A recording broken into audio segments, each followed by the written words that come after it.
Welcome to Living Mirrors with Dr. James Cook. My guest this week is Robert Wright.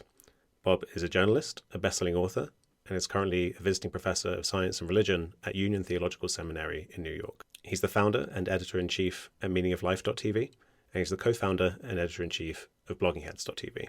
His books include The Moral Animal, The Evolution of God, for which he was a finalist for the Pulitzer Prize, and Why Buddhism is True, which is what we focus on today. So I hope you enjoy the conversation. So I'm here with Robert Wright. Bob, thanks for coming on the podcast. Well, thanks for having me.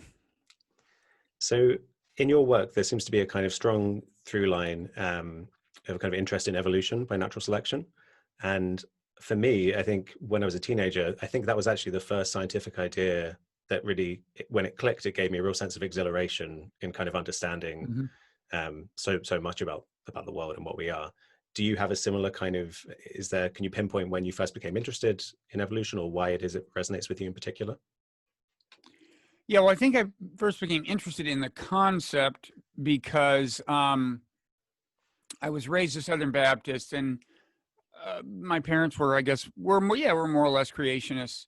And so when I first heard about evolution and this idea that seemed to be incompatible with the creation story in Genesis, that got my attention at an early age. So that probably happened in elementary school, certainly by junior high, but it wasn't until my sophomore year in high school that I really encountered the theory of natural selection and understood it. And I had a reaction, it sounds like much like yours. I mean, it was, the power of the theory is kind of enthralling. And that was, I don't know if I would call it a conversion experience, but I remained interested in Darwinism from then on, because it seemed to make sense of a growing number of things. Yeah, I think the of your books, the most recent one, I think, Why Buddhism is True, is the one that we'll be focusing on most here. And I think in that you seem to come to Buddhist philosophy from this interest in evolution. Do you see a kind of a link between the two there? Oh, sure. I mean, first of all, I apologize for the title of the book. It's kind of audacious.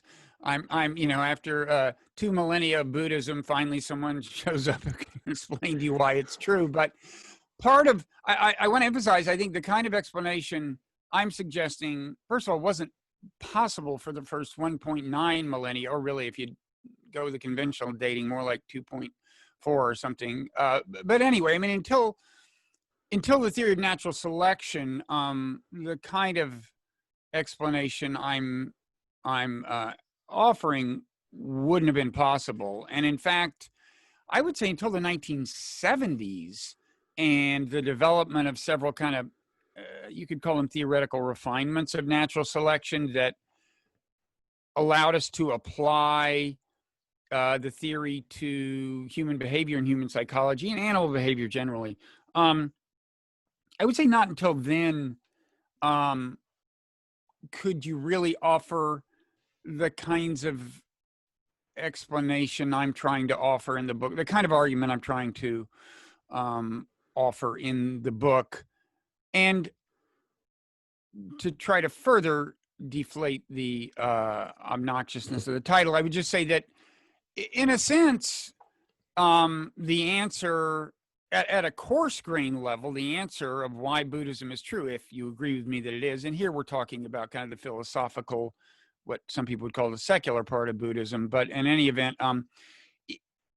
if you ask why is it true at a kind of rough level of explanation, the answer is because we are animals and we're created by natural selection, and Buddhism early on kind of picked up on the most important consequences of that, even though people back, during Buddhism's early evolution couldn't have known that natural selection was responsible for the parts of human nature they were picking up on. They picked up on it. And, in a certain sense, if Buddhism is true, if it's an accurate sizing up of kind of the human predicament, human nature, the problem with human nature, if that part of it is true, in a certain sense, the an explanation of its truth has to be grounded in the fact that we're animals and evolved from by natural selection. If you believe that we are, and we did, which I do.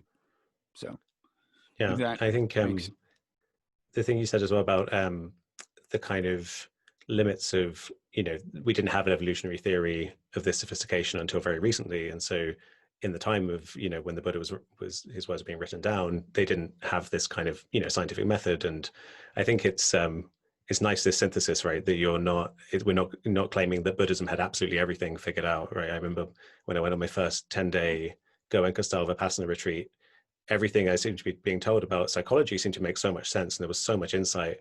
But then on one of the last days, you get told about how you're made of these things called kalapas that are like little atoms, and you sense them when you have these meditative experiences, and you're seeing their operation.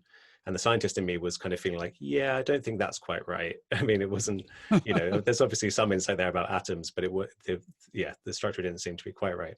But I think that's also so. Can I ask? Yeah. Did you do the kind of retreat you said, a Goenka style? So Goenka is this teacher who, I don't know if he's probably not still alive, right? But No, there's all video. Did you go to the one where you saw videotapes of him delivering the Exactly. kind of Dharma talks and the instructions? Okay. Yeah. I've never been on one of really those, cool. but the retreats I've been on were somewhat in that tradition. Yeah. Yeah. It's interesting, right? I think I guess what's become the dominant strand of Western Buddhism, especially in America, there seems to be this kind of split in the Vipassana tradition, where you have Goenka, who did this kind of body scan method, and this kind of, I think it was maybe called the New Satipatthana method or something, which is the more breath-based one, which Joseph Goldstein and people seem to be more associated with. And I think that's where did you practice with those kinds of teachers? With those people, Joseph studied under Goenka in India. Oh yeah. But you're right that, he studied under other people too. And he emphasizes the breath more, and that tradition has caught on in some part due to the influence of the Insight Meditation Society, which he founded. Yeah. Yeah.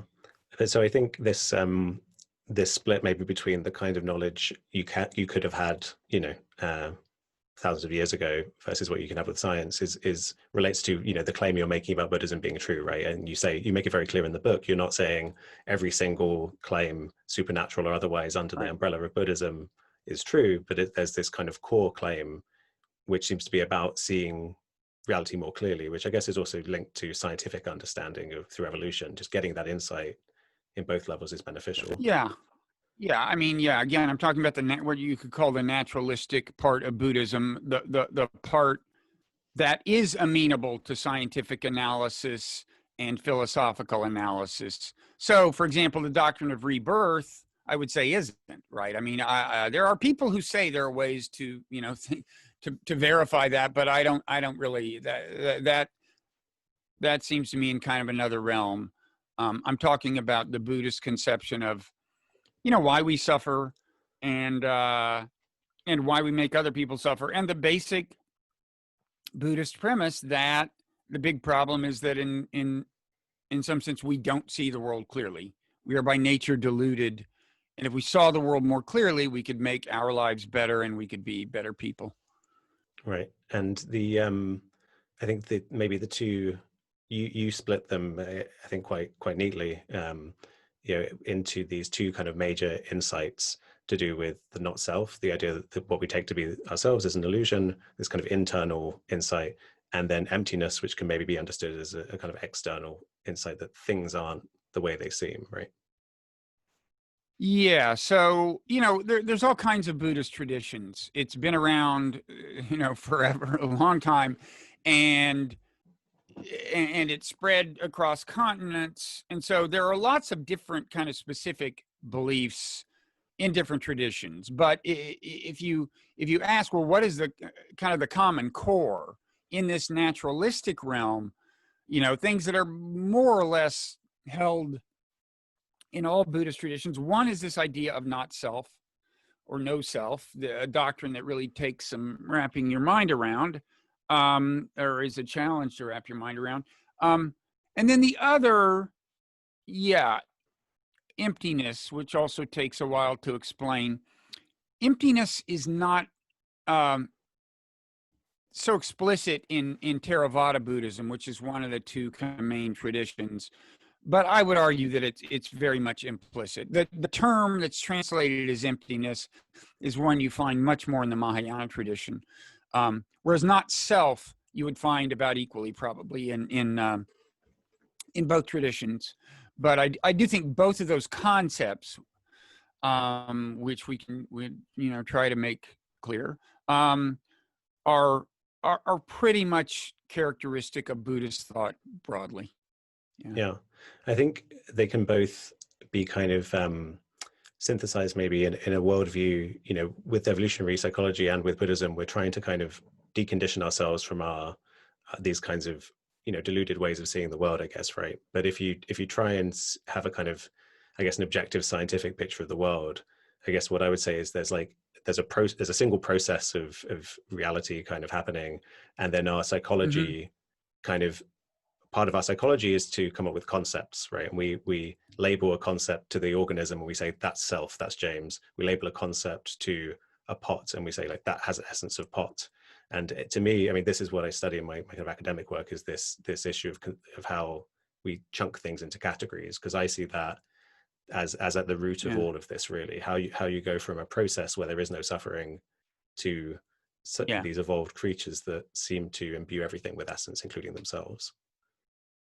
Yeah, well, I mean, one thing to remember about the theory of natural selection is it doesn't predict that the kinds of organisms that will evolve will be those that have a clear view of reality or of themselves. Right. It predicts that to the extent that tendencies to see things certain ways or believe certain kinds of things are grounded in the genes, then what you will get is people tending to see things in certain ways and believe certain kinds of things that have the effect of getting genes into the next generation. If seeing something, if having a delusion will get your genes into the next generation, then in theory, genes conducive to that delusion will spread through natural selection.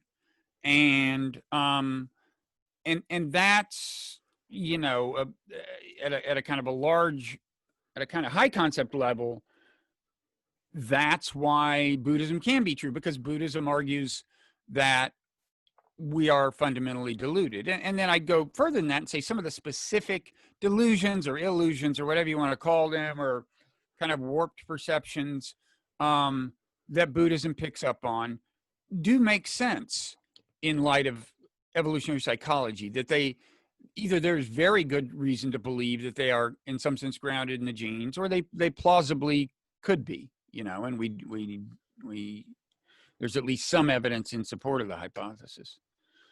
Yeah, I think also in addition to evolution not favoring us seeing the world like kind of clearly as it is, it also has this feature where it's not necessarily geared towards making us happy, right? It's geared towards survival, and so there's nothing. We should only be happy as much as it's good for survival. So it brings in, I would say, evolution kind of brings suffering into existence, and then in Buddhism, I think this is another way they match up nicely, right? But suffering's at the center of the Buddhist teachings, as well as this concept of delusion. So you have it in both evolutionary theory and in Buddhism. Yeah, and this is something, I mean, we talked about some of the insights of evolutionary psychology not really being available until the 1970s or later, but this one fact, if Darwin would have understood and probably actually wrote it somewhere, that you wouldn't expect organisms to evolve to be permanently happy, because when you look at the way happiness works as a motivator, it works more effectively when it's off on the horizon, right? As something to pursue. Or to put it another way, if you're, if you imagine two animals, one has genes that, once the animal reaches a goal like food or sex, after a while they want more. And then you imagine another animal where their genes just give them infinite contentment on attaining the goal once. So they have one meal and they just lie there basking, like never again motivated to eat more. Well, or to never again have sex. Well, that second kind of animal wouldn't do as well on the genetic marketplace. They wouldn't eat enough food to stay alive. They wouldn't reproduce as much. And so happiness, it makes sense in Darwinian terms that happiness would be designed to evaporate, or gratification would be designed to evaporate upon its attainment. And that's, in what is said to be the Buddha's very first sermon after his enlightenment, this fact is put at center stage, that we have this thing called tanha, or kind of craving or thirst, and that it is actually the root of our suffering. We always want more. We always want things to be different than they are. And when you think about it, that's a very smart way for natural selection to design an organism, given natural selection's, bottom line, which is that the organisms that are best at getting their genes spread win. So that's there you have, as early as the late 19th century, someone could have and maybe did see a correspondence between the theory of natural selection and some really fundamental parts of Buddhism. Yeah, I mean, I think so. Not to get too much into the weeds of kind of evolutionary theory, but to me, there's the insight of natural selection and its power. I see the kind of there being another insight you can have, which is that the life process, the kind of homeostasis, or acting in a way so as to survive, is the thing that kind of is the engine of evolution. So you have what's been called a kind of homeodynamics, or just behaving in a way that kind of propagates your existence as an organism. That's the kind of statistical feature of the world that brings life into existence and then powers evolution. And so evolution would just be another way of propagating yourself, or your species, your form. And so for me, I think in that picture, suffering and existing as a kind of conscious being the striving is what brings you into existence. So it's not that this relates to what you were saying about a creature that just was perfectly happy and just, if a single-celled organism came into existence and was immediately enlightened, it would dissolve. It wouldn't eat any food, it wouldn't. So kind of craving at the individual level, moment by moment, I think can be understood as an absolutely fundamental aspect of existence for us as conscious organisms. And so it's not, if we all were enlightened, I think it would be game over. So I think it's interesting to notice that where we're wedged in between these two things. Yeah, I mean, I should say, and maybe we should say a little bit about what enlightenment is in Buddhism. I mean, I should say that there are people who think that there are enlightened beings in the world. There are people who think that they are among the enlightened beings, and I've talked to people who have really, not a bad claim to it. I mean, something has happened, and they're clearly on kind of a different level from me in terms of their relationship to craving and lots of things, and they profess to have kind of abandoned the sense of self in a certain sense. And they would say, look, you don't die, you still manage to eat, but leaving that aside, I mean, I think your view, the view implicit in what you said, is also defensible, which is that, wait, if you were truly enlightened, truly let go of all yearnings, wouldn't you just cease to do anything? That would seem to be a logical consequence. But anyway, by enlightenment, we mean, the term, a more literal translation of the term in the original Pali or Sanskrit would be something like awakening. But in the West, enlightenment has come to be used, and that has something to be said for it.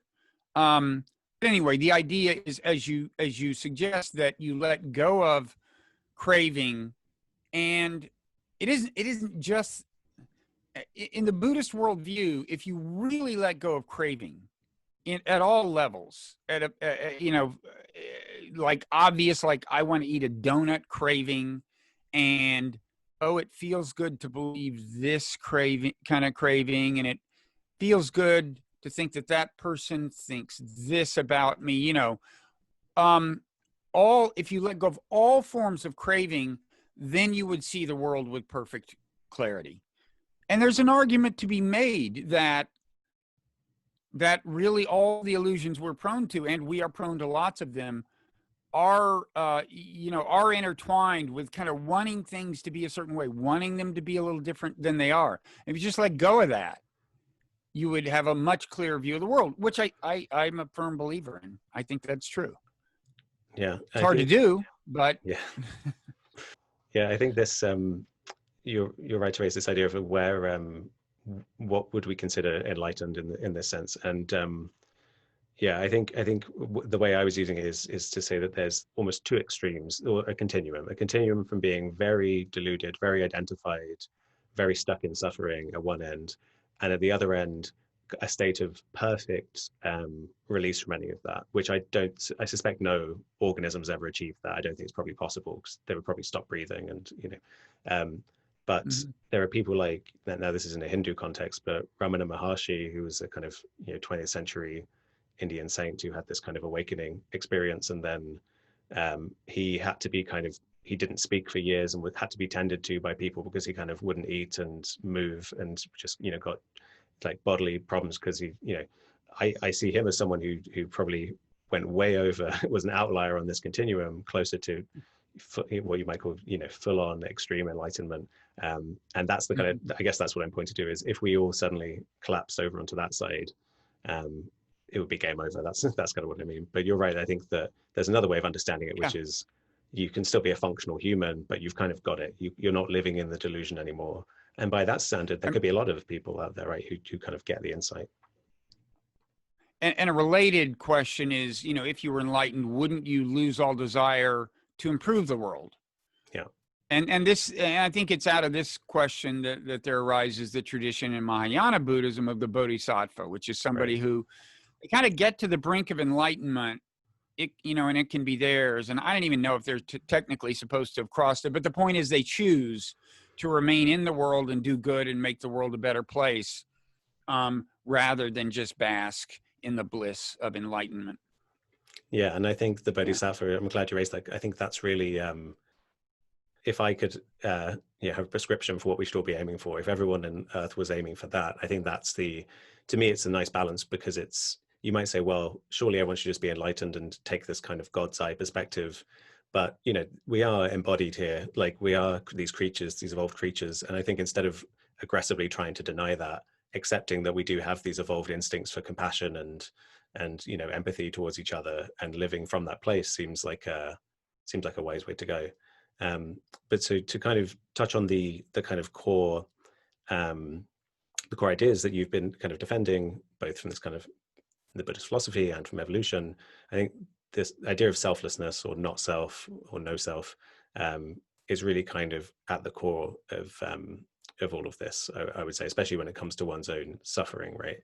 And you use this concept of the CEO self, which I think is a good description for our folk psychology of how we feel our minds Mhm. typically work, right?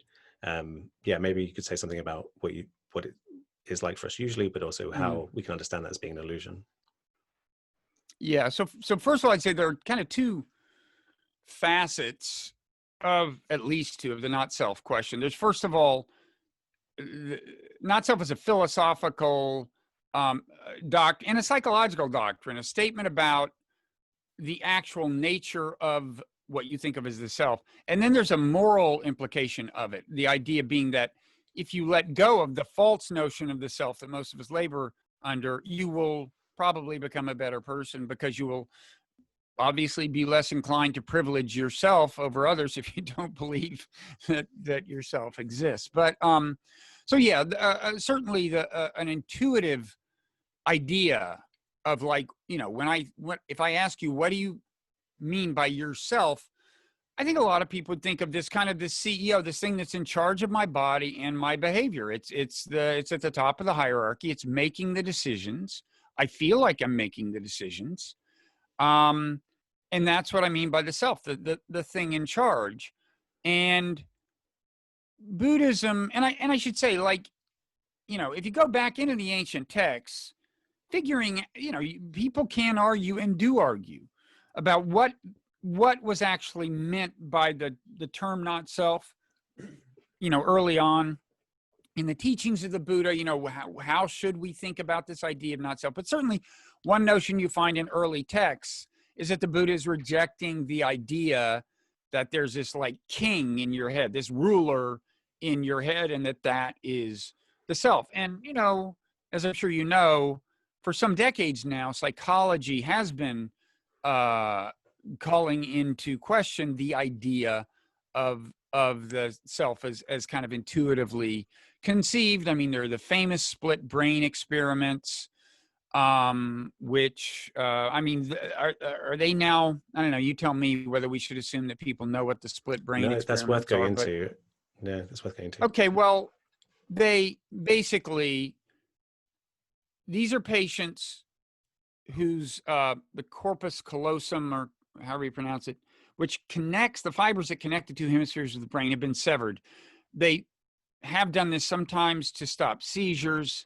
In any event, there are people who have had it done for therapeutic reasons, and they can study them in the laboratory and do interesting experiments, because by dividing the perceptual, you know, controlling what goes into this eye and into that eye, for example, they can send some things into one half of the brain and not into the other half of the brain. And so they can issue a command to one side of the brain without that information entering the other side of the brain, as it commonly would through the bridge that has been severed. And they can give a command like, get up and walk toward the door. Okay. That is a command presented to only half of the brain. And then the person gets up and walks toward the door. And then they say to the person, where are you going? And that question is asked of the other side of the brain that focuses on language. And the person says, oh, well, I'm going to get a drink of water or something. I mean, they come up with an explanation, and they believe that was actually the motivation. So there have been a number of kinds of experiments that cast doubt on the idea that the part of us that we think of as making the decision to do certain things is really making that decision. And that raises the possibility that something else is actually determinative, and that what this kind of conscious you is something that, among other things, creates a story about your motivations, and that's the story you share with the world. So it's kind of like maybe like a public relations agent. And so anyway, there's a lot of different kinds of experiments that lend credibility to the idea that the CEO self, this consciously experienced CEO self, is not real. And meanwhile, there's this model called the modular theory of the brain. I have to be careful because different people mean different things by modular, a modular model of the brain. But as originally developed, as developed by evolutionary psychologists like Lita Cosmides, especially, and John Tooby, and written about by one of her students, Rob Kurzban, in his book, what is it? It's Why Everyone is a Hypocrite or something. The idea there is actually, you know, as evolution proceeded, lots of different mental agents evolved. They didn't, you know, the human brain didn't show up at once. And so presumably, for example, the part that attracts us to a sex partner or attracts us to food evolved earlier than the part of us that, say, recognizes a person of high status and induces us to try to impress that person, right? So if you've ever been like at a cocktail party and say you're talking to someone who's important, and but you're really hungry and you can kind of see the hors d'oeuvres, and if you pay attention, it really feels like two different parts of you tugging, right? There's like, oh, I'd really like to make an excuse and leave. But then there's this party that's like, no, you don't, you're not rude to this particular person. That is is kind of a caricature of how two, in sometimes competing parts of the brain could be operating at the same time. But that does capture the spirit of the modular model, which is that, you know, the mind is, it has a lot of little functions, and lots of pieces of machinery designed to do different things, which isn't to say they're not integrated into a whole in important senses. They are. But to some extent, they may be wrestling for control of consciousness. Okay. And, and maybe an example, a very different kind of example of this is sometimes like, you're in well, say there's a conversation you're not, there's several conversations in the room, and suddenly you pick up on the fact that somebody mentioned your name. And maybe it's just your first name, they're not talking about you. But anyway, suddenly you're hearing that part of the conversation.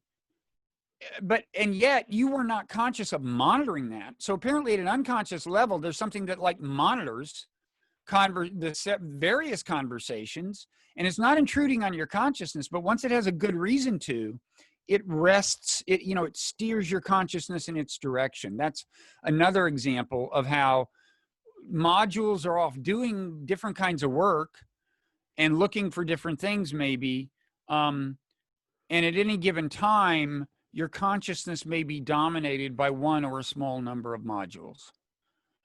Yeah, I think that that particular example of noticing your name when it's spoken was actually, there were kind of experiments that parallel that, right? Where you have this diotic listening paradigm where you have on a headphone with different sounds played in each ear, and you're supposed to attend to one and repeat back certain words. Very simple task, and then they'll play something else like a radio program in the other ear. And if you ask people, what did you consciously perceive? They can't tell you very much at all of what they heard in that ear. So there's no conscious processing, it seems. But if their name is spoken, suddenly the attention flips and they pay attention. And I remember being an undergraduate and learning that. And that was one of the moments when I was so blown away that such a simple paradigm could unveil something that I would have thought was impossible, that level of meaning extraction, that level of sophisticated programming could kind of be executed in the brain way below the level of conscious perception. But I also think, the thing you said about, it's surprising, or it's kind of weird to reflect on how evolution wove us together in a very kind of hacky way, in a way where it just kind of built new things on top of old things. We start out with this kind of worm-like body plan, effectively with a kind of mouth and chemical sensors at one end, which we retain. And as you say, it takes a long time before we have to hack on these other modules. But you also point to the fact that this is also integrated, right? The modules kind of emphasizes the differentiated parts, and maybe another branch of science that's useful for thinking about this is when we think about kind of complex self-organizing systems. You have, instead of a hierarchical system where you have the thing at the top kind of issuing commands or designing the levels below, instead you have an organism that comes into existence through kind of interdependent cooperation with all of its parts. There is no ruler, but just through evolution and through the life process, you get this kind of anarchic, ecological, interdependent emergence with no ruler. Within the system, but also beyond the system. I mean, and this is, in the book, I distinguish between the kind of, well, first I should say, like, the view we've been talking about, where what's really going on, the mind is it's a little more like, it's like an ecosystem, or it's like a bunch of agents doing their business, sometimes competing with one another. And then ordinary consciousness has, in a sense, a distorted view of what's going on, because it at any moment not paying attention to most of what's going on in your mind. I don't think we can, it's possible to attain a level of consciousness realistically where you're aware of all that's actually going on under the surface. But I do think it's possible at a meditation retreat, and you may have had this experience, to, well, for example, if you identify with your feelings, just to start identifying less with your thoughts and your feelings. And in principle, this can happen in ordinary daily meditation, but it's easier to get into a deep state of meditation as a long multi-day retreat unfolds than it is in your daily practice. And on retreat especially, I've gotten to the point where thoughts they don't seem to be coming from me. They seem to be kind of showing up, which makes sense. I mean, different kinds of thoughts are presumably injected into consciousness by different modules or by different combinations of modules. And that's probably the way to think of it, is that they're being sent into consciousness, and not that the conscious you is generating them. And on a retreat, when you calm your mind, it can start to seem more like that. These thoughts are like kind of clouds passing by. The same thing with feelings. And I just think there's good reason to believe that that's actually a truer view of what's going on. Now, I talk about that as kind of the interior, well, maybe not a full-on not self experience, but a kind of a version of an interior not self experience.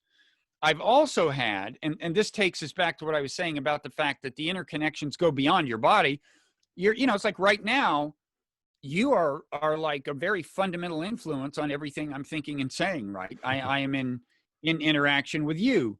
And you can get to a point on retreat where the bounds of self, and I think of this as kind of an exterior version of not self experience, but the bounds of self start to dissolve. I've had the experience where, like, I'm hearing a bird song and I'm feeling my foot tingle, and it doesn't seem to me that the foot tingling is any more part of me than the bird singing. And, in my book, I actually try to mount a defense that may be a plausible view of what's going on.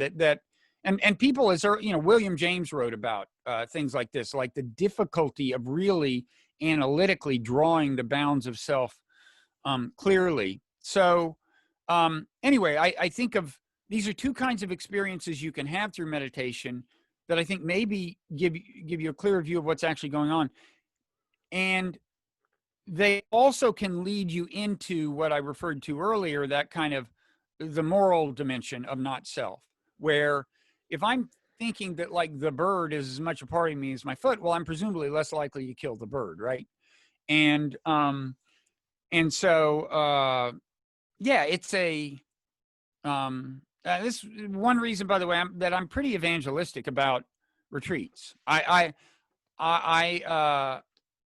think everyone should try to find the time to do a full, like, serious silent meditation retreat of a week or longer if they can. I've recommended that to, I can think of about a dozen people that have done that on my personal recommendation, and they're all glad they did. Some gladder than others, but nobody considered it wasted time. Which isn't to say that bad things can't happen. It's weird. You can have bad experiences on retreat. It happens, but for most people, I think it's a good thing. A large majority of people. Yeah, and the tradition we were talking about before, the Goenka vipassana, the 10-day retreats are actually kind of seen as the beginning of your practice, right? They're seen as you're actually told to go on the 10-day retreat. That teaches, they say basically don't learn the method anywhere else. Come to the retreat, learn the method, do it for 10 days, and it's intense. It's one of the most intense things I would say I've ever done. Mm-hmm. But I completely agree that it's kind of necessary often. The first 3 days can just be kind of getting over your conditioning, to kind of all the alarm bells going off that this isn't right. Why am I wasting my time here? And until you really kind of break through and get some really, you can start to really understand what it's about. Is that what happened with you? Did you feel like you really started to kind of understand the value of meditation after retreat? Yeah, I mean, the first big threshold for me was on my first retreat in 2003 was, and I mean, the first couple of days were just absolute hell. I hated it. I have, pretty much attention deficit disorder. So it's hard for me to focus on my breath. I assumed everyone else was doing it better than I was, although you don't know because it's silent. You're not talking to them. But my first big kind of breakthrough was I had a little too much coffee in the morning, and I had this kind of jittery feeling in my jaw, kind of clenched jaw. And it was unpleasant. And I'm sitting there meditating thinking, oh shit, now I can't meditate. And then just kind of suddenly I thought, I had this feeling like, but wait, the feeling is down there in my jaw and I'm not in my jaw. And suddenly I was just observing the feeling. I was no longer having it. I was no longer identifying with it. And that was amazing to me. But and subsequently, you know, when things go well, I've done that with like anxiety, with sadness.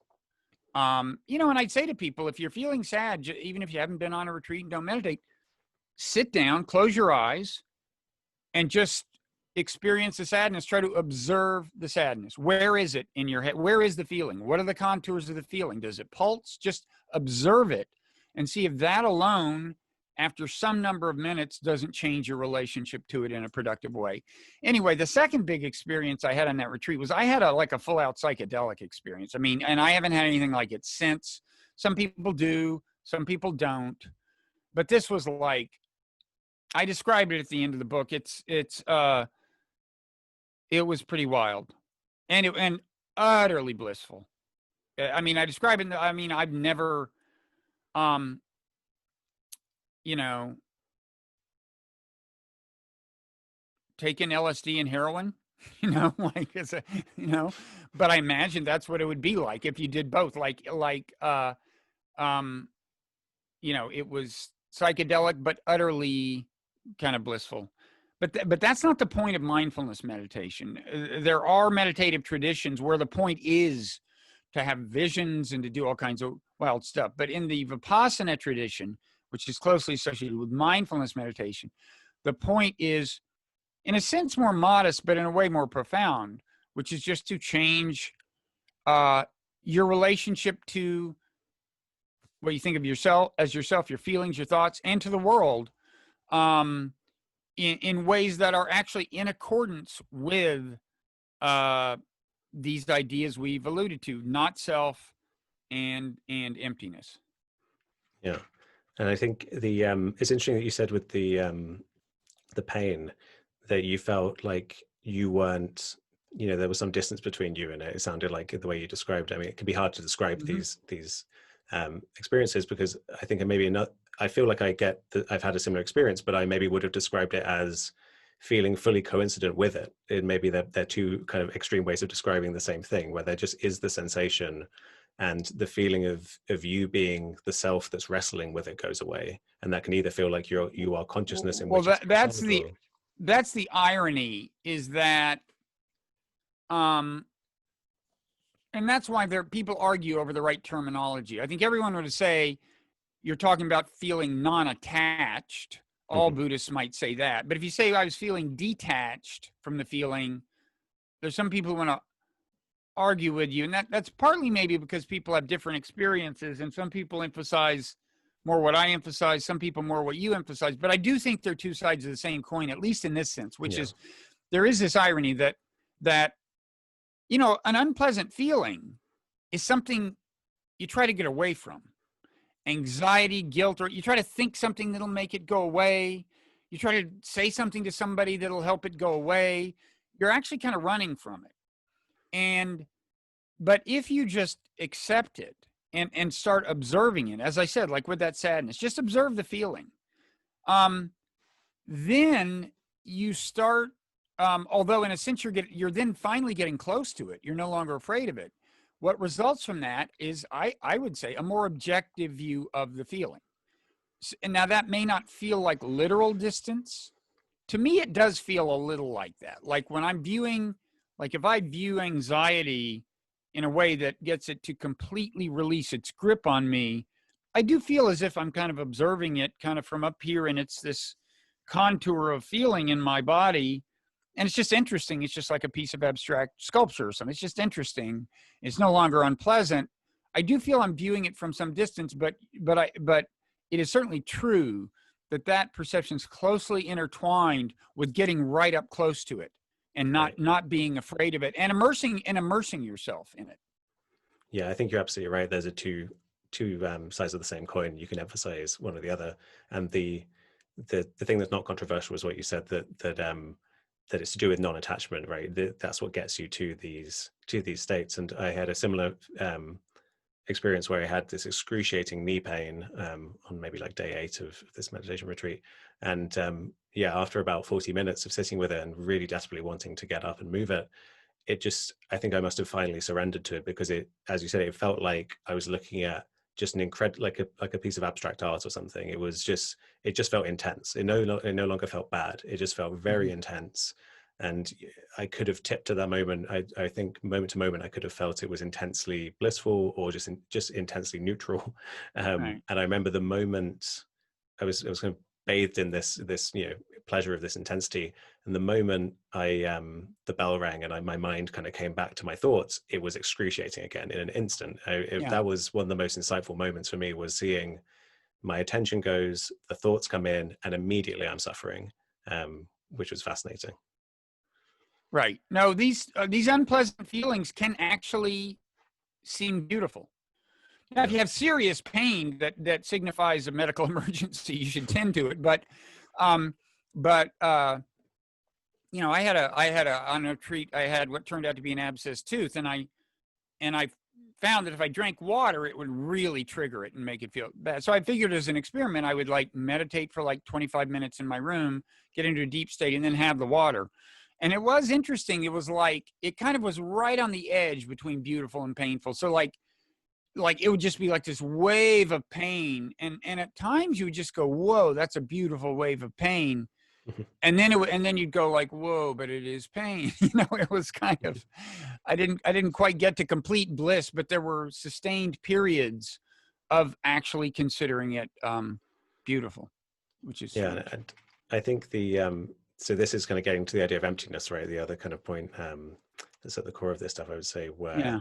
you also tell this story in the book of seeing a weed and not seeing it as a weed. Yeah. And I feel like all of these things have in common the projection of a certain belief about an attitude towards the world, an attachment towards certain things. This is a negative feeling, so I don't want it, so therefore it's pain, and we attribute essence of pain to it, or essence of weed if it's undesirable, right? But actually Hmm. none of these essences are really out there in the world. Right. So the experience was, I was on retreat. This was my first retreat, I think. And I was walking through the woods, and there's a particular kind of weed called a plantain weed that had infested a front yard of mine once, a couple of front yards of mine. And so I had spent some time trying to kill it. And I saw it, and I thought, like, why would you try to kill that? It just seemed kind of like, it seemed as beautiful as the other green stuff. And when you thought about it, it wasn't obvious, like, what is the difference? I mean, there are these categories of things we call weeds, but it's not like it says weed in their DNA. It's not like they actually, that refers to some intrinsic feature of them. It's just that different cultures have decided to deem different plants undesirable, and we categorize them as weeds. And what I realized at that time was that we don't just label them. It's a trivial point. What I just said is kind of trivial, right? Of course, we know weeds are an arbitrary category.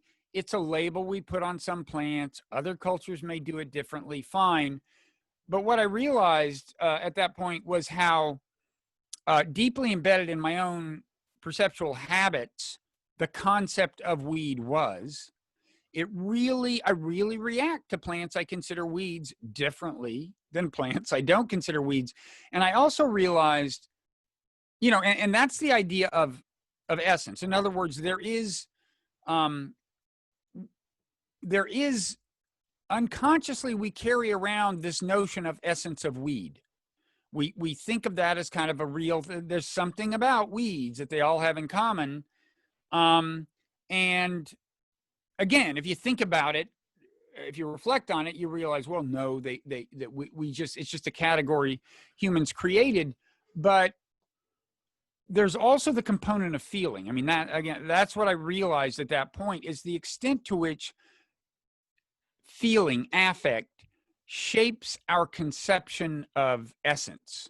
Okay. So like, to take essence of weed seriously in my everyday life, to go around acting as if there are weeds and non-weeds, hinges on feeling differently about them. And what had gone out of me was the feeling of weed. And that made an actual perceptual difference. I mean, it seemed revolutionary that these things I thought of as weeds weren't weeds. So I don't know that I've explained it very well. I spend more time on it in the book, but anyway, the doctrine of emptiness in Buddhism can be described as the assertion that humans are naturally inclined to see essence in things. To, like there's something that's essence of book, like all books have this bookness in them. All cars have carness. And Buddhism says the sense of essence is mistaken. All things are actually empty of essence. That's something that we impose on them. And where this really starts to matter is when our sense of essence is related to moral judgments. You see a little of that with a weed. Weeds are things I kill.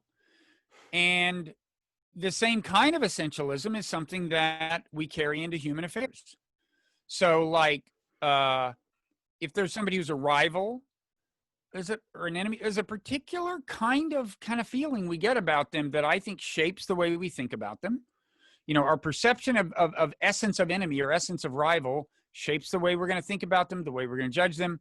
And then if you carry this into whole groups, if you make some generalization about an ethnic group or a national group, people will accuse you of essentialism. And that's a good term, because what you're doing is attributing an essence, not just to one person, which Buddhists would say is mistaken in the first place, but to a whole category of people. And this kind of perception of essence can be consequential, can lead to mass killing and death and so on. And it's in this realm that I think is the strongest argument for, wanting to get clear about essence and not kind of being the slave of falsely perceived essence.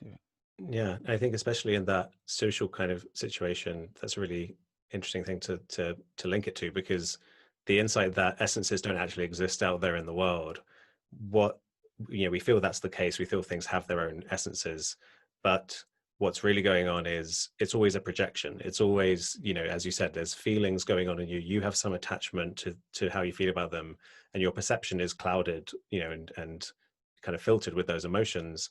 And so in the case of genocides, it's, you have one group of people projecting whatever their emotional issues are effectively onto this fantasy of essence of someone out of, this population. But it applies to all perception, I would say. Essences genuinely don't exist. I completely agree with that teaching. And we do some kind of pattern recognition, like I might notice there's some pattern that I label James, but then I think the flaw is we imbue that, instead of recognizing that it's a pattern, we hold on to its solidity, and then we get ideas like, well, maybe there's a soul that can exist beyond the death of the body. Maybe James isn't just a process that I label. Maybe he really is a soul inhabiting this physical body. And from the scientific perspective, that's now not a kind of, I would say, a clear way of understanding what we really are. But you really I think you talk a lot about. I would say that I would say I think the phenomenon of consciousness, subjective experience, the fact that it's like something to be alive, is sufficiently mysterious that I have no idea about what to say about like souls and stuff. I'm not dismissive of various ideas that may seem far-fetched. I don't embrace them. I think very few people understand how deeply perplexed anyone who sees the mind-body problem clearly should be. Okay. And so I still think I am not among those like Dan Dennett who think like, oh, well, the mystery of consciousness is solved. So I kind of, and the way Dan gets there, I think, is he actually believes consciousness doesn't exist, which I think is crazy, but we needn't get sidetracked there. The main thing I want to say is that when it comes to essence, I think evolutionary psychology really, and emptiness, the idea that it isn't real, I think evolutionary psychology has something really to add at a couple of levels. One is an argument. I defend the idea of emptiness from what I think is a new kind of angle, arguing that because essence is constructed via affect. And because we now know that our brains, as created by natural selection, don't deploy affect in ways that are necessarily clarifying or ways that correspond to the truth, we should mistrust our sense of essence. It is shaped by a process that did not have clear perception at the top of its agenda. It just had getting genes in the next generation at the top of its agenda.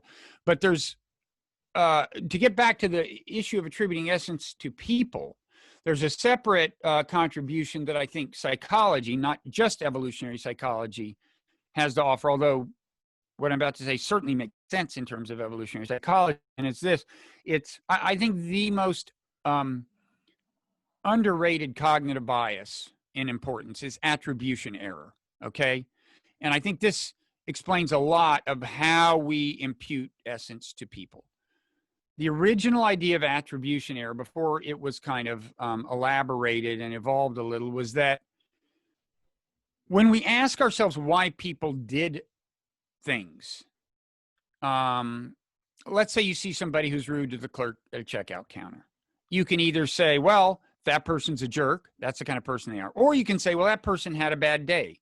Or that person is, just found out they have cancer or something. You can either have an explanation that is fundamentally about their disposition, the kind of person they are, or about their situation, about the circumstances impinging on them. And they used to think that in general, we attribute too much to disposition and don't pay enough attention to the way situation influences behavior. But they studied it more and they realized that it's subtler than that.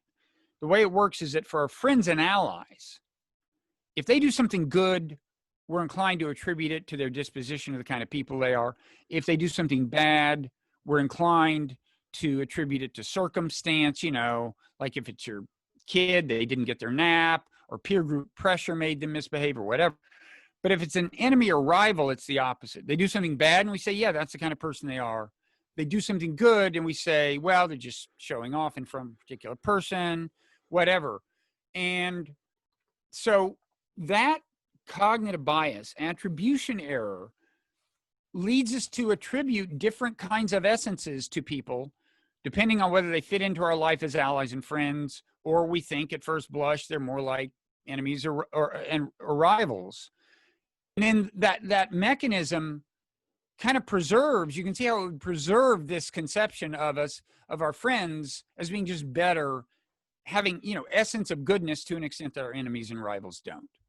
And I just think this is what gets us into wars. It's the reason people who want us to invade countries start out by demonizing the leader, because once we've got them in that evil person box, there's no way they can get out. If they do something good, we'll say, well, that's not the real them. And they do something bad, and we say, that's the real them.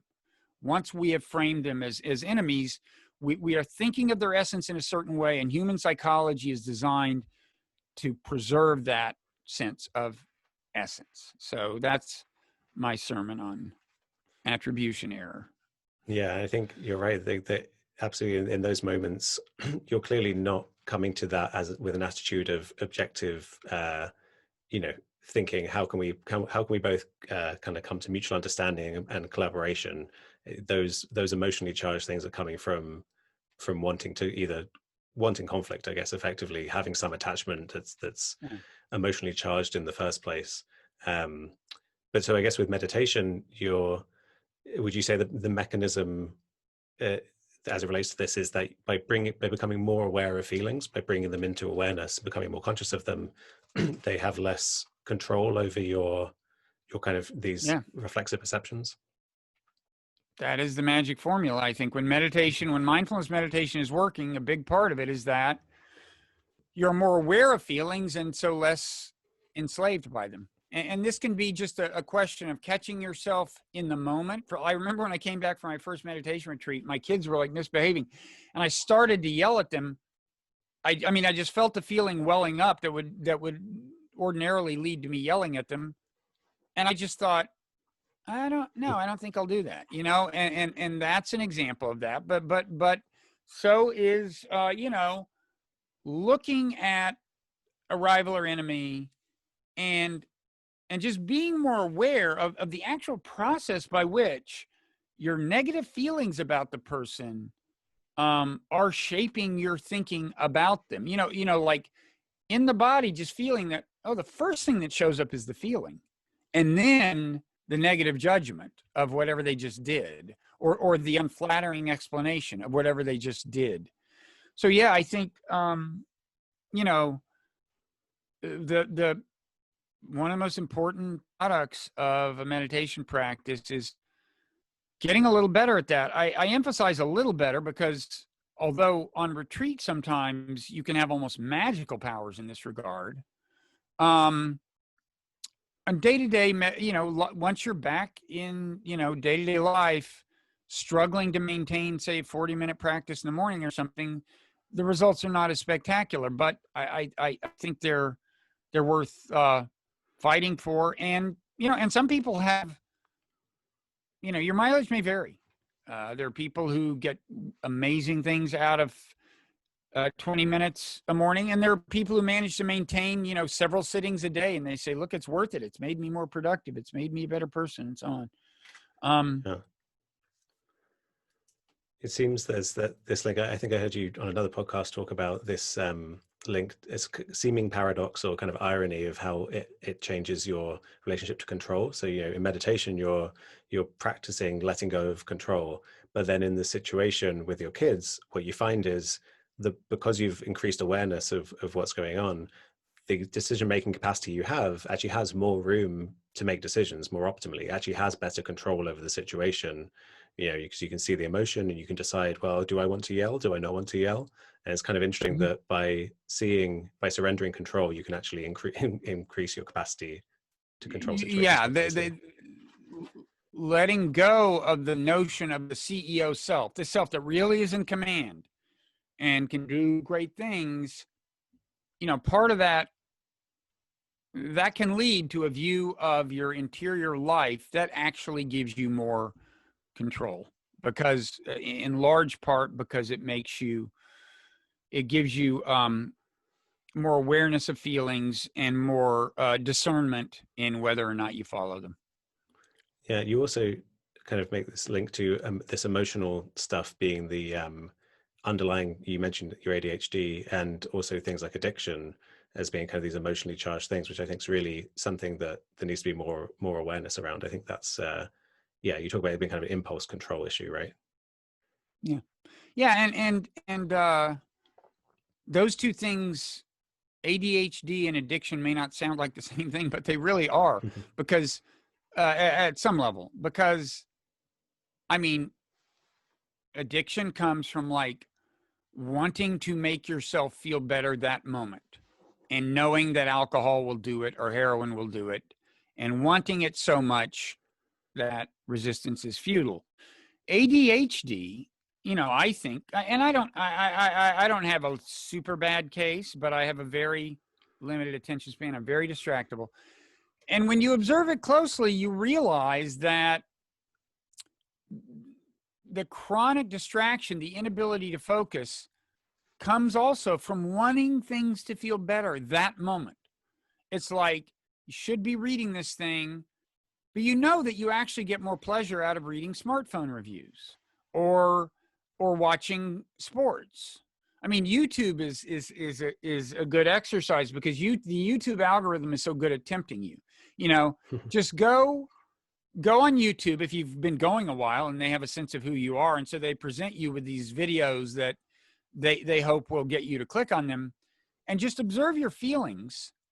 And you'll see that, yeah, YouTube is good at showing you a video that you just have this urge, you want to click because you feel it will bring you joy, and it probably will bring you short-term pleasure. But the point I'm making is that, you know, having trouble paying attention, focusing, is a question of impulse control. And the problem is that you want that one thing that will make you feel best that moment.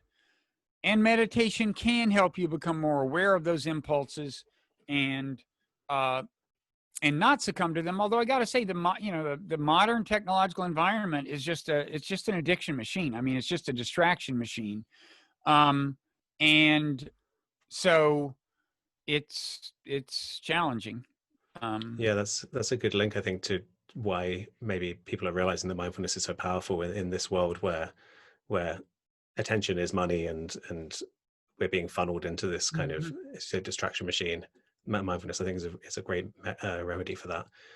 But you also say, when you talk about ADHD, um, this kind of recognition that awareness isn't some capacity that we kind of exercise and grow. Awareness is kind of there and just kind of effortless. When it's like in meditation, I think it's really when we're not distracted, it doesn't take effort for things to arise in consciousness, right? And Mhm. there's also this similar thing I think you talk about with loving kindness meditation, where once you lose the sense of essence, there is a compassionate tone to the mind that has a similar just kind of effortlessness. Yeah. Now, loving kindness meditation it's different from kind of garden variety mindfulness meditation in that there's a conscious, it's a little more programmed, and you start out like trying to feel compassion toward yourself, and then maybe towards someone who's benefited you from a friend, and you go all the way to the end where you get to like, now think about an enemy and feel compassion toward them.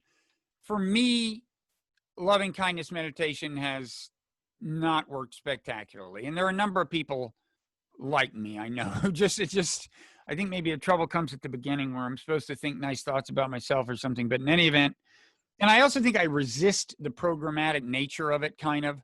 But as you suggested, I do I can be led toward compassion in what, I don't know whether I should call it a more roundabout way or a more straightforward way, but it is through meditation, and it is yeah, letting just the sense of essence dropping out. So like I had an experience on a retreat where the person who maybe is among my two or three most bitter enemies in the world, I maintain entirely because of things he's done, but opinions may vary. And I mean, I really ordinarily think of this person as something like a monster. And but I suddenly, while meditating, had this view of him like in junior high. And you can sometimes you can kind of get a sense for what people were like in junior high, like gangly unathletic people were gangly and athletic. And you know what that's in junior high, right? That's not good. Right? Because that's like on the playground, nobody's picking you first. And so you may develop other ways of attaining status. And I don't know, just all of a sudden, this person's story made sense to me, and I didn't have ill will toward them in that moment. And I think, um, and this is a funny thing about meditation that I don't really understand. Okay. It's like once the sense of essence drops out, why wouldn't your attitude towards something just be indifference? You don't care about it one way or the other, rather than compassion. And similarly, once essence of weed drops out, why wouldn't that be indifference instead of beauty, right? Which is what it is. I mean, on meditation retreat, all kinds of things can start to seem incredibly beautiful, and I don't have a good explanation for that, but it does seem to be the case that when you relax the judgments that normally frame our perceptions and thoughts, what tends to grow, and other people report this. I'm not saying it would be the case for everyone or all the time, but what tends to grow is compassion and the sense of beauty, uh, rather than just kind of defaulting toward a state of complete indifference toward things. Yeah, I find the thing you're pointing to be one of the most thrilling things in this area, which is also why I think the word spiritual is appropriate, because it is the case. Yeah, I think with more clear seeing comes this sense of beauty, or but also, yeah, some kind of loving, compassionate quality. And detached ego science person kind of in me says, well, how does that work? What's the mechanism of that? How, where's that kind of loving feeling coming from? Give me some explanation. But then I think when I've experienced those states, it feels absolutely like it makes sense. It's kind of, again, it's a kind of wordless experience, but there's a feeling of, well, how else am I supposed to feel? Like, why else would I feel anything other than perfect peace Well, it also makes sense in the sense that, like, of course, all the negative feelings I had about this person had to do with my own particular place in the world. And the fact that we both were vying for the same job or the same mate, or this person, evaluated my status as not so high and treated me with disrespect, as in fact everyone does. Everyone makes judgments about the relative status of people and pays more attention to others, and I just happen to be on the losing end of this deal, and so I developed this judgment that feels as if it's really an objectively valid judgment of this person. So and this kind of gets back to the argument I'm making in the book, in the evolutionary psychology, and the psychology of it is, I think you're right. I mean, I agree with you that it just feels like there's just this intuitive feeling that, oh, this is the truth. Things are beautiful. People don't deserve to be hated, because even horrible people, well, this gets back to a logical explanation of why it makes sense, not an intuitive one, but yeah, there's just it just does feel like the truth. But I also, in the book, I try to argue that this intuition is defensible. That if you think about things clearly, everyone, I think everyone does deserve compassion in a sense. We're all born into weird, I had this experience on retreat with a lizard, and I think same retreat, and I look down, there's this lizard, and you see that it's like seeing me and kind of like wondering what to do. It freezes. It's like trying to make sense. It knows that there's this big thing there. And I thought, on the one hand, this seems like this incredibly simple, crude organism. It's completely programmed, and it's simple algorithm governing its behavior. On the other hand, there's probably a perspective from which I look at the exact same way, right? You can imagine an intelligence great that people like you and me don't seem so complicated. And in any event, we're all, at any moment, the product of the unfolding of a genetic program as influenced by the environment, and I don't, it's just like, there but for the grace of God go I. Whenever I see anybody who does something horrible, it's like, I guess if I were born in their shoes, I'd be about where they were. Yeah, I think that's really tied up with the sense of recognizing the self to be an illusion as well, the sense of a permanent identity. When you actually drop that and you think, well, actually, there's humans on this planet and they're all kind of equals. And sure, I claim to be this one, but there's some equality between all of them. I think that's where you can get into a kind of maybe a logical explanation as to why you would have feeling of compassion for others, because you intuitively, we all have, probably maybe the simplest thing in our minds is a feeling of good or bad, flourishing versus suffering. And if you're stripped back to your most bare kind of essence, that's, I think, still there. And then it's just so self-evident that flourishing is better than suffering. Like, that's kind of at the core of our intuition, I would say. So when you're no longer hung up on, I'm separate to you and I need this and you can't have that because it's mine, then it's just the intuition is just so simple, I think, that why not move everything in the direction of flourishing? And certainly an important ethical principle of Buddhism is that all sentient life has value. And wherever there is sentience, consciousness, awareness, and not just in humans, but that's a valuable thing to be nurtured. Something you just said reminded me of something I should make explicit, which is just that if you ask, why are there negative, again, a theme, in the book, and I'm arguing it's a theme in Buddhism. That's the point. This is the importance of affect, the importance of feelings, and the subtlety with which they influence thoughts, and the fineness with which they're intertwined in thoughts, I think is something that psychology, modern psychology, is more and more emphasizing. And I argue that Buddhism has emphasized it for a long, long time. Buddhist psychology has long recognized the subtle ways in which feelings influence thoughts. And, you know, if you ask, what are feelings here for? I mean, at one level, it's hard to answer because of our because of the very opaqueness of the mind-body problem and the difficulty of explaining why there is subjective experience at all. But leaving that aside, and just taking it for granted that there is this correspondence between behavior and subjective experience, one correspondence is feelings of aversion make you want to get away from things or change the situation, and feelings of attraction makes you want to approach the things and like do business with them or eat them or something, right? And so, and we see this in the simplest forms of life, that they react to things with, they can react to things with attraction or aversion. They can try to get away from them. They can try to approach them. And apparently, you know, what good and bad feelings respectively correspond to is just this fundamental behavioral dichotomy. Is this something that your genes want you to get closer to or further away from, you know?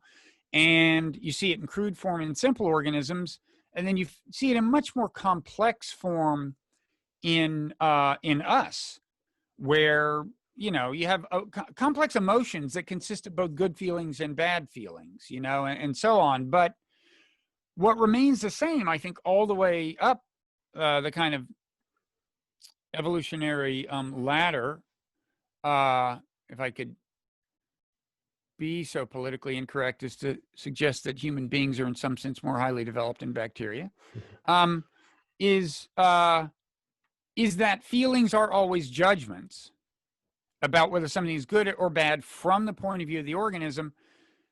And the judgment is in the context of the question of, well, what will get the organism's genes spread? If it'll help, you have a good feeling about it. If it'll hurt, you have a bad feeling about it. And so, you know, and this is the reason that I think feelings are not reliable guides to moral truth, although we take them as if they were, right? They're reliable guides to the kinds of things that got our ancestors' genes in the next generation. But we know for a fact that those things included killing other people and probably rape and all other kinds of horrible things, right? So the question of what has succeeded in getting genes into the next generation in the past is just not the same as what is good or bad in a moral sense. And yet our intuitions about what's good and bad in a moral sense often are subordinate to these feelings, and so implicitly subordinate to this kind of Darwinian agenda. And that's, you know, that's probably all at a pretty abstract level, but I think that's an important part of the connection I'm arguing there is between kind of, you know, Darwinism, the theory of natural selection, and Buddhism. Yeah, I think it's crucial to emphasize that, right? That Darwinian evolution is useful for understanding why we are the way we are, but it's not a prescription for it's natural, therefore it's good. You know, we weren't programmed to be kind of everything in evolution should be. Yeah, it's not that. And moreover, it can help us understand specific ways in which our moral intuitions are perhaps not to be trusted. I mean, for example, we now have a pretty clear idea of why the intuition that retribution is good exists, right? It's a very common human intuition found in all cultures, so far as I know, that justice has been served when bad deeds should be are punished and good deeds are rewarded. And on the one hand, I think that those are actually often healthy patterns, that as a practical matter, making people pay something for antisocial behavior and rewarding them for pro-social behavior can make sense as a way to set up a society. But the intuition that some higher, you know, some up there in heaven, some you know, scales of justice have been righted when we execute a killer or something, I think we now have an idea of where that intuition comes from.